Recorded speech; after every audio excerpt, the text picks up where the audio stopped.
देखिए, परिवार वालों से जितना बात सुनी समझी और उनकी शिकायत बहुत जायज़ है। कोई मुलजिम अगर किसी आरोप में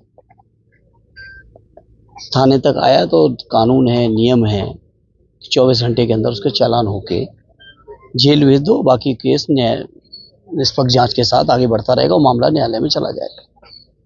यहाँ लगातार पिछले 3 दिनों से न केवल उस नौजवान को थाने में रखा, बल्कि लगातार टॉर्चर किया, और टॉर्चर इस कदर किया कि बैरिक के अंदर भी, जैसा परिवार वालों ने बताया, कि हथकड़ी में था, खाने पीने को भी नहीं दे रहे थे।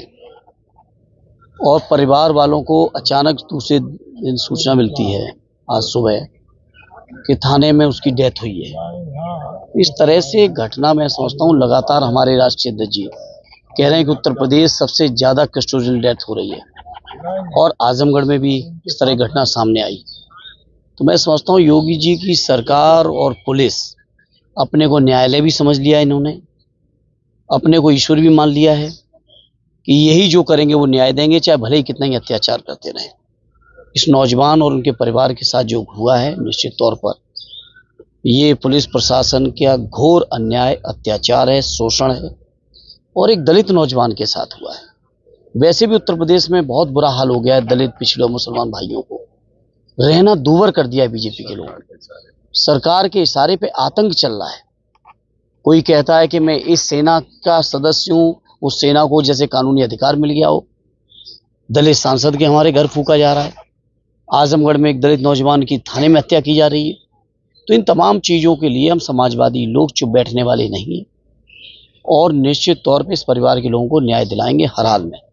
और बीजेपी के लोग जिस तरीके का, और बीजेपी के लोगों के इशारे पर पुलिस का जो तांडव है या कुछ संगठनों का तांडव है, इन तमाम चीज़ों का हम लोग लोकतांत्रिक तरीके से डट के मुकाबला करेंगे। छोड़िए इतिहास पे आप ज़्यादा, हमारे राष्ट्रीय अध्यक्ष जी ने लगातार कहा कि बीजेपी लोगों इतिहास में ना जाओ, और थोड़ा सा इतिहास आदरणीय सुमन जी ने कहा तो झेल नहीं पाए।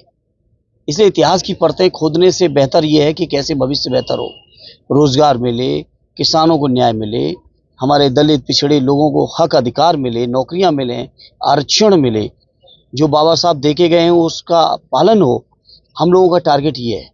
और फिर इतिहास में इतना जाएंगे तो इतिहास पर बीजेपी के लोग झेल नहीं पाते हैं, क्योंकि आज़ादी के आंदोलन में भी इनका कोई आंदोलन में इतिहास नहीं रहा बीजेपी का। तो तमाम बयानबाजी चल रही, चाहे सुगंध की बात आप सुने होंगे, योगी जी पे जो है। अरे कोई बयान नहीं है, वो क्या बात करेंगे। आज भी हमारे पिताजी लगभग 100 गाय भैंस और उनके बच्चे, उनके जानवरों के बीच में जो गौशाले में रहते हैं, तो क्या बात करेंगे। ये लोग जो बीजेपी के लोग बताएं किसके घर में गौशाले हैं, किसके घरों में कितनी गायें हैं। ये केवल राष्ट्रीय अध्यक्ष जी से घबराते हैं। राष्ट्रीय अध्यक्ष जी के बढ़ते हुए कद, उनके प्रति जो पूरे पीडीए परिवार और पूरे समाज और देश का जो आज जो राजनीति का केंद्र बने हुए हैं, लोगों की उम्मीद और आशा का केंद्र हैं, केवल उनके बढ़ते हुए कद से घबरा के इस तरह की बातें करते हैं। मुद्दों पर बात क्यों नहीं करते।